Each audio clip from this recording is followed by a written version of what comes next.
L'habitat individuel, construire ou rénover, ça c'est une question qu'on nous pose souvent.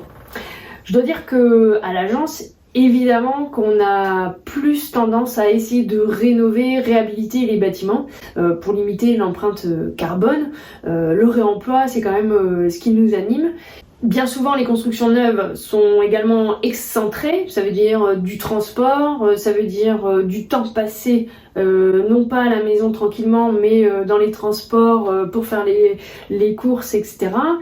C'est un mode de vie. En fait, on choisit un mode de vie aussi quand on construit en neuf ou quand on rénove.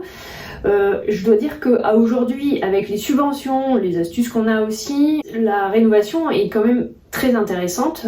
D'ailleurs, il y a des labels qui se sont orientés là-dessus. On a le label Passif Rénovation. Donc, ça veut dire qu'en termes de qualité thermique, on peut malgré tout aller assez loin dans la rénovation.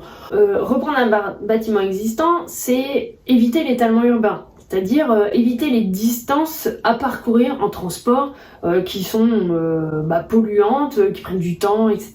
Rénover, c'est aussi optimiser le bâtiment et les coûts. On peut aller chercher des subventions, on a des techniques de rénovation, il y a même des labels qui sont orientés là-dessus, donc le coût énergétique il devient moindre sur le bâtiment ancien avec toutes ces choses mises en place. Et la dernière chose, c'est que la maison de vos rêves, c'est pas forcément du neuf.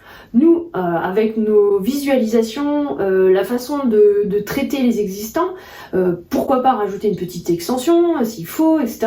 On peut vraiment adapter le bâti existant à votre mode de vie, et donc la maison de vos rêves, c'est plus forcément une maison neuve, mais ça peut être aussi une maison existante, transformée et rénovée.